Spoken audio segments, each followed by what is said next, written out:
This is So You Think You Know Jesus, a podcast that will challenge Christian paradigms, uproot traditions of men, and in the end, energize your faith by grounding you in solid biblical truths as you learn to see Scripture through the eyes of the Jewish Messiah, Yeshua. Welcome, author and speaker Rabbi Jeff Grillo of the Rock of Israel Congregation in North Carolina, a Messianic synagogue that is part of the National Jewish Fellowship of the Assemblies of God. Now, Rabbi Jeff.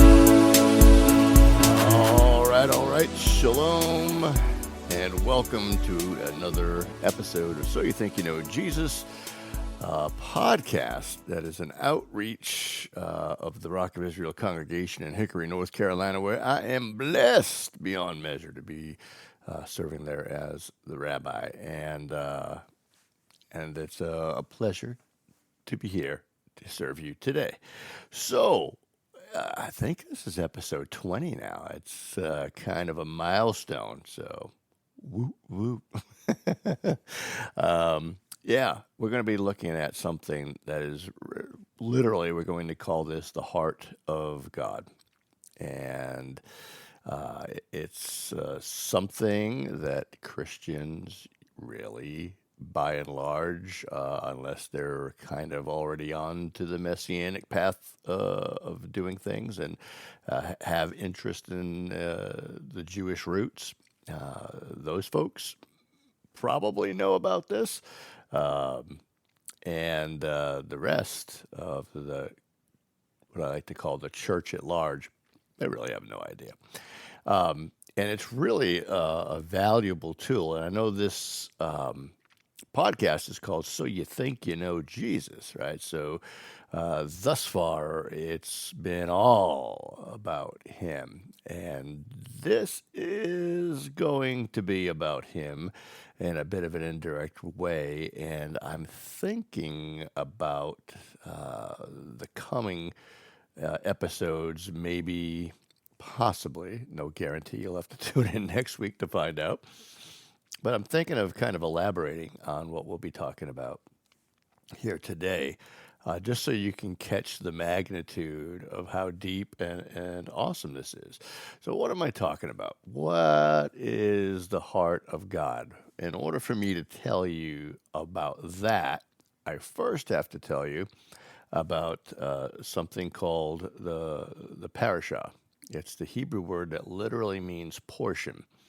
And it is what I like to call the original through the Bible in a year course, for lack of a better term. Perhaps I feel like I got something in my teeth, though, since this is on camera. Hopefully that's not being seen. Oh my goodness. We may have to edit that out.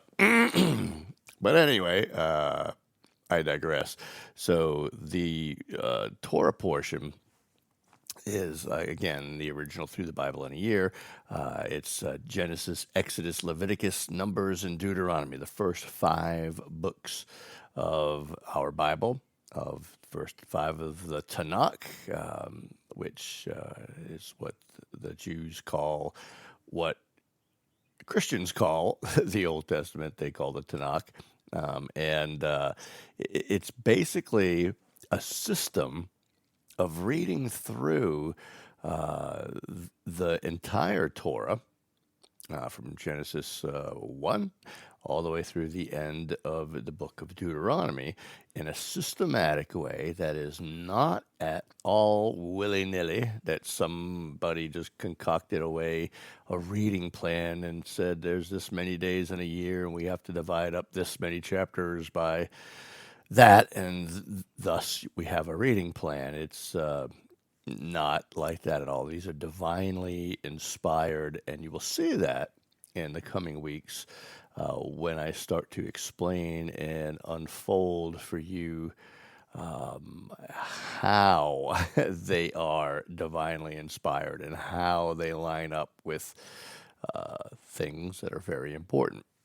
So, the Torah portion was instituted by Ezra the scribe of the book of Esther and Nehemiah came out of the Babylonian captivity when they realized that the Torah had basically been not lost, but the people didn't have it,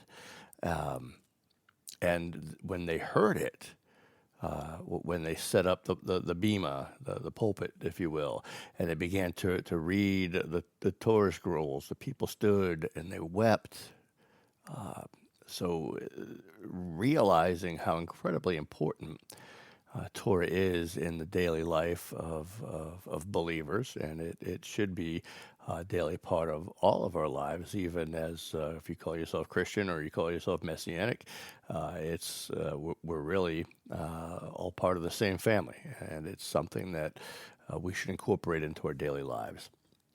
So these are, this is going to sound maybe a little weird, a little, just mystical or weird, and it's really not. And I encourage you to come back for the following episodes. Now I'm going to have to do this because I guess I can't leave people hanging too long. But every portion, each weekly portion of scriptures are aligned, and I will demonstrate that as we go forward, with certain windows in heaven, or doorways, or gateways, or whatever you want to think of them as.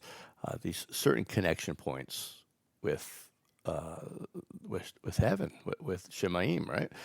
There's that concept in Judaism, as above, so below. We are a mere reflection, or should be a reflection, of that which is above. So each of these line up with some amazing things in the book of Genesis with regard to the days of creation. We'll look at that, and then it just goes from there. It gets pretty deep, pretty wild, pretty fast. And this is probably going to be one of the shorter messages. I just want to just sort of set the groundwork for what is to come. But so it's a cycle.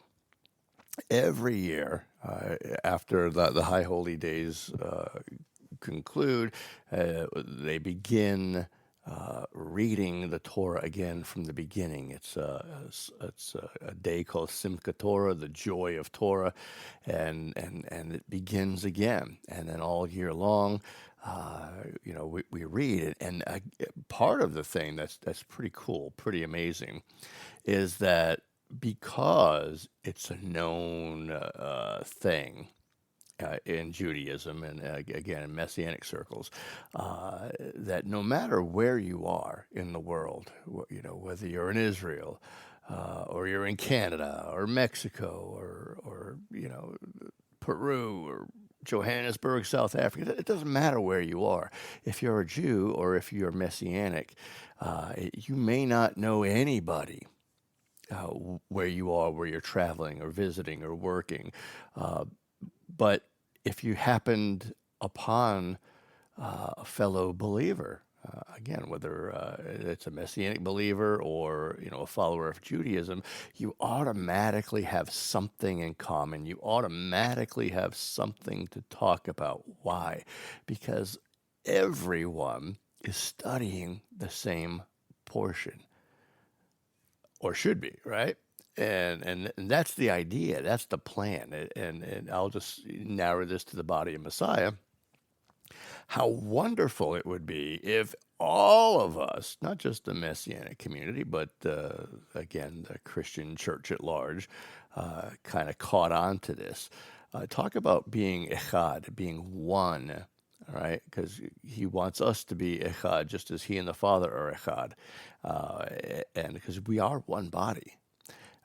And if we were united, we had unity in what we were teaching and studying and focusing on in the Word every week.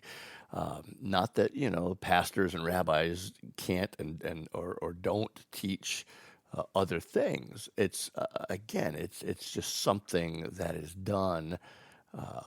Anyway, it's the basis. It's the foundation of everything.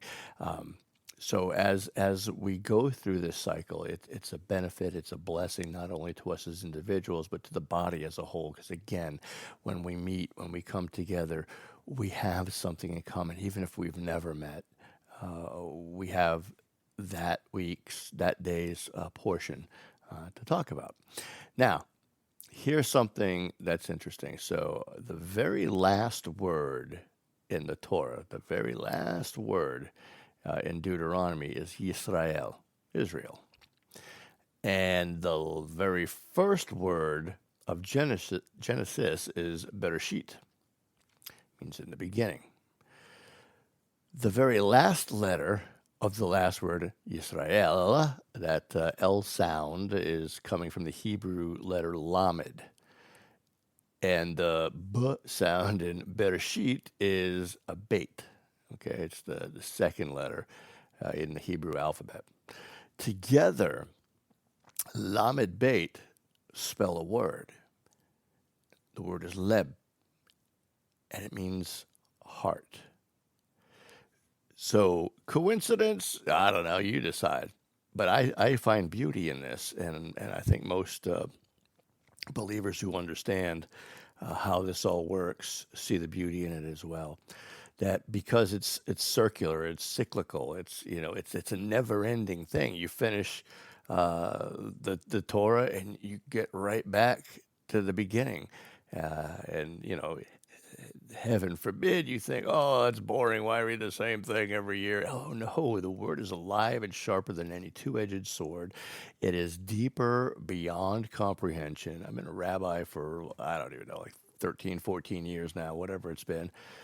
and, um, and I'm blown away every year. Every time I read through a Torah portion, I see something new. Yeah, I see things that I've seen before. And it's good reminders and good reinforcement. But there's always something new. And again, that's part of the beauty of being part of the body of Messiah when we get together. No two people see things exactly the same way. And again, as many people as there are in the world, there's no exhausting the depth of Torah. So it's iron sharpening iron when we get together. Well, hey, I see it like this, and this is what I got out of this Torah portion. Wow, that's great. You know what? This is what I'm seeing. This is what I'm hearing from that, and then we go back and forth, and just come to a deeper understanding and a closer walk with Messiah. But this is His heart, and remember also, and this is kind of the it's not a directly teaching on Yeshua, as the podcast would imply or suggest, right? But it is at the same time. Because John said in the first chapter, in the beginning was the Devarim, it was the Word, right? And the Word was with God, the Word was God. And then later on we're told that very word, that Devarim, that logos in the Greek, became flesh and dwelt among men, tabernacled with us. It's a picture of Messiah in so many ways that this is one of the things that just gets me crazy when we get believers that say we're not under the law has been done away with. Oh my goodness, how you just can't make that argument make sense in light of Matthew chapter 5:17 and following, and 1 John 2, where we're told that we ought to therefore walk as Messiah walked. He was a Torah observant Jew. He is the Torah made flesh. How can it be done away with? He's not going to do away with himself. He's just not. And the very heart of God is shown in that cyclical cycle. We're ending with Yisrael, the Lamed, and beginning with the Beit and Bereshit. And we get the picture of the heart of God. You want to get closer to the heart of God? You want to know the heart of God? You have to study His Word. It's as simple as that. It's not rocket science, or as a friend of mine used to like to say, it's not rocket surgery. It's just the way it is. And listen, I always want you to ponder on that for the coming week. And starting next week, we're going to get into these Torah portions, at least the first few. You're going to love it.